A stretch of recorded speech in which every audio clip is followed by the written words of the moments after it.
Hello, नमस्ते। आज का हमारा टॉपिक है इंपोर्ट एक्सपोर्ट कोड। अब जो लोग ये वीडियो देखने आए हैं वो इंपोर्ट और एक्सपोर्ट का मतलब तो जानते होंगे, फिर भी मैं बता देती हूँ। इंपोर्ट का मतलब होता है कोई दूसरे देश से अपने देश में कोई सामान लेके आना, कोई चीज़ इंपोर्ट करना। और एक्सपोर्ट का मतलब होता है हमारे देश से कोई सामान दूसरे देश में भेजना, एक्सपोर्ट करना। ठीक है, तो जो लोग इंपोर्ट और एक्सपोर्ट का काम करते हैं उनको इंपोर्ट एक्सपोर्ट कोड ज़रूरत होता है, यानी कि IEC, इंपोर्ट एक्सपोर्ट कोड। ऐसा नहीं है कि अगर आपके पास GST रजिस्ट्रेशन है तो आपको IEC कराने की ज़रूरत नहीं है, ऐसा कुछ भी नहीं है। GST रजिस्ट्रेशन और इंपोर्ट एक्सपोर्ट कोड दो अलग चीज़ें होती हैं। अब इस वीडियो में ना हम इस IEC का क्या रजिस्ट्रेशन प्रोसेस होता है, क्या फ़ाइन लगता है, आपको सर्टिफिकेट कितने देर में मिलता है, क्या टाइम ड्यूरेशन होता है, इस सब चीज़ों के बारे में हम बात करेंगे। ये आप खुद से भी कर सकते हैं अगर आपको समझ आए तो, या फिर मान लीजिए आपको किसी प्रोफेशनल हेल्प की ज़रूरत है तो I will give you one point of contact. एक पॉइंट ऑफ कॉन्टैक्ट मैं आपको दूंगी। वीडियो के आखिरी में एक नंबर फ्लैश कर रहा है इस वीडियो में, आप उस पर कॉन्टैक्ट कर सकते हैं। बहुत ही अफोर्डेबल रेट में और काफ़ी क्विक आपको मदद किया जाएगा आपके इंपोर्ट और एक्सपोर्ट कोड लेने में। ठीक है, तो चलिए वीडियो में आगे बढ़ते हैं। इंपोर्ट एक्सपोर्ट कोड लेने के लिए ना एक पर्टिकुलर वेबसाइट होती है जिसका नाम है www.dgft.gov.in। यहाँ पे वेबसाइट दिया हुआ है, इस पर आप क्लिक करते हैं। जब आप वेबसाइट अपीयर होता है आपके सामने तो आपके पास दो ऑप्शंस दिखते हैं, लॉगिन और रजिस्टर। आप रजिस्टर पे क्लिक करेंगे। ठीक है, रजिस्टर पे क्लिक करने के बाद आपको कैटेगरी सेलेक्ट करने कहा जाएगा। ऑफ कोर्स जब आप इंपोर्ट एक्सपोर्ट कोड ले रहे हैं तो आप इंपोर्टर या एक्सपोर्टर ही हैं, तो आप वो कैटेगरी सेलेक्ट करेंगे, एक्सपोर्टर एंड इंपोर्टर, और एक्सपोर्टर और इंपोर्टर। ठीक है, वो सेलेक्ट करने के बाद आपको अपने कुछ डिटेल्स डालने पड़ेंगे, जैसे कि नाम, email, phone number, pin code, district, state. ठीक है, उसके बाद आप सेंड OTP पे क्लिक करेंगे। जब आप OTP पे क्लिक करेंगे तो आपको OTP अपना जो है वेरीफाई करना पड़ेगा, जो आपके फ़ोन या ईमेल पे जाएगा। ठीक है, उसके बाद जो अब इस पूरे अकाउंट क्रिएशन का जो पासवर्ड है वो पासवर्ड आपके ईमेल पे भेजा जाएगा। तो जो ईमेल आपने डाला है ना अभी, जहाँ पे आपने डिटेल्स डाला है, उस ईमेल को आपको खोलना है। उस ईमेल में आपका जो है इसका पासवर्ड दिया रहेगा, इस अकाउंट का। वो पासवर्ड आपको लेकर अपने अकाउंट में लॉगिन करना है ताकि आप IEC के लिए अप्लाई कर पाओ। अभी तक आप अकाउंट क्रिएट कर रहे थे। ठीक है, ये प्रोसेस अभी तक हमने स्टार्ट नहीं किया IEC रजिस्ट्रेशन का, ये हम अकाउंट क्रिएट कर रहे थे।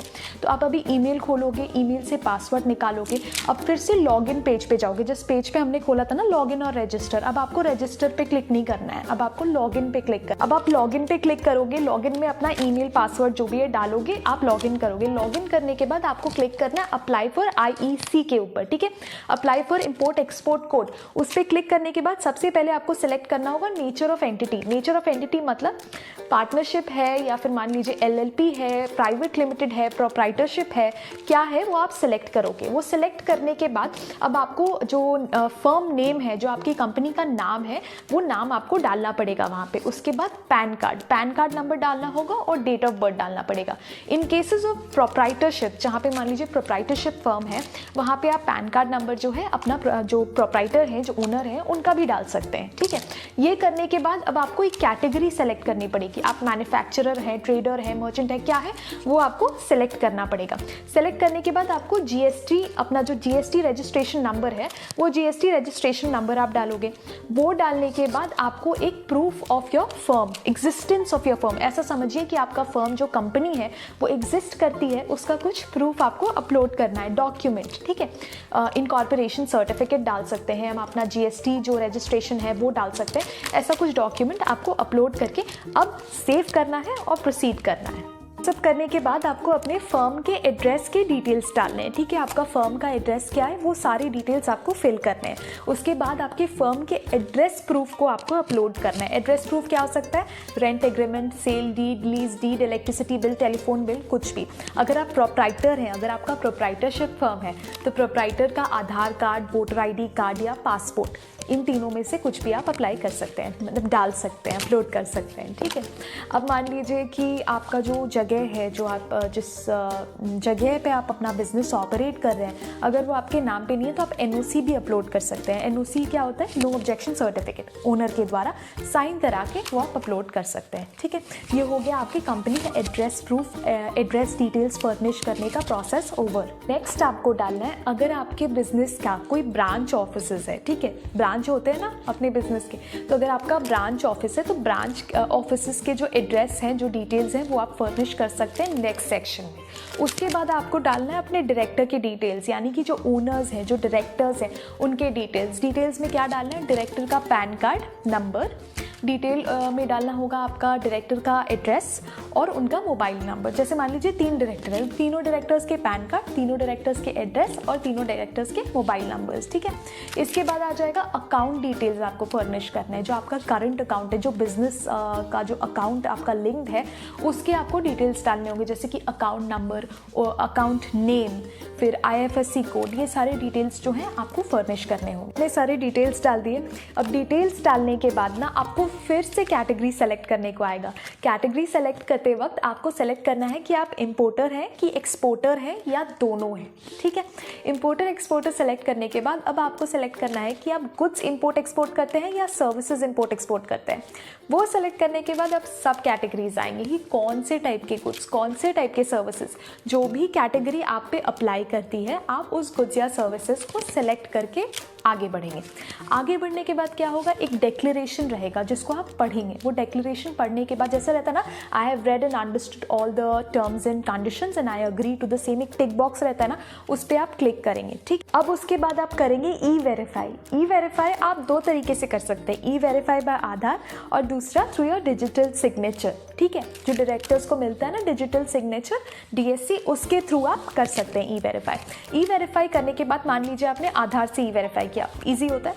आधार से ई-वेरीफाई किया, OTP आया, आपने वेरीफाई कर दिया। अब आपको करना है पेमेंट जो कि गवर्नमेंट फीस है। Government fees import export code की कितनी है, government fees import export code की 500 रुपीज़ है, ठीक है, ओनली 500 रुपीज़। आप वो पेमेंट करते हैं। पेमेंट करने के बाद इमीडिएटली आपका इंपोर्ट एक्सपोर्ट कोड जो है वो जनरेट हो जाएगा। फिर आप जाएंगे प्रिंट IEC, इस पर जैसे ही आप क्लिक करेंगे आपका इंपोर्ट एक्सपोर्ट कोड जो सर्टिफिकेट है वो सर्टिफिकेट आपका जनरेट हो जाएगा। मेनली जो कोड है ना, जहाँ पे भी आपको इंपोर्ट एक्सपोर्ट कोड डालना होता है, वो कोड आपका काफ़ी यूज़फुल हो जाएगा। ऐसे ही हम इंपोर्ट एक्सपोर्ट सर्टिफिकेट जो है या कोड जो है वो जनरेट करते हैं। अब आपने अगर पूरा वीडियो देखा होगा तो इसके 2 फायदे हैं। या तो आपको इंपोर्ट एक्सपोर्ट कोड जनरेट करने का पूरा प्रोसेस बहुत ईजिली समझ आ गया होगा, तो आप अपना import export code certificate generate कर लेंगे।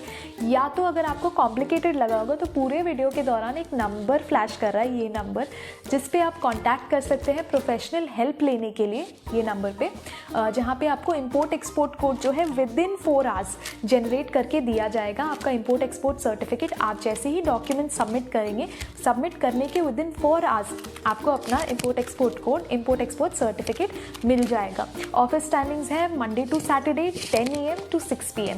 आप इस ऑफिस टाइमिंग ड्यूरेशन में कॉन्टैक्ट कर सकते हैं और अपना इंपोर्ट एक्सपोर्ट कोड ईजिली बहुत ही अफोर्डेबल रेट पे पा सकते हैं। You can call on this number या फिर आप व्हाट्सएप पे कॉन्टैक्ट कर सकते हैं, जैसा भी आपको कंफर्टेबल लगे। You can easily contact. I hope कि इस वीडियो में पूरी तरीके से आपको प्रोसेस जो है या फिर फीस है, क्या डॉक्यूमेंट्स फर्निश करने हैं, क्या डिटेल्स फर्निश करने हैं, ये सब कुछ आपको बहुत ईजिली समझ आ गया होगा। अगर ये वीडियो आपको हेल्पफुल लगा तो please don't forget to like the video and subscribe to my channel for more such informative videos. और भी बहुत सारे ऐसे लाइसेंसेज और रजिस्ट्रेशंस हैं जिसके लिए आप इस नंबर पे कांटेक्ट कर सकते हैं। और प्रोसेस समझने के लिए, वीडियो देखने के लिए आप मेरे पास के वीडियोस भी देख सकते हैं जिसमें ISO और MSME कंपनी रजिस्ट्रेशन की मैंने बात करी है। Till then take care, have a good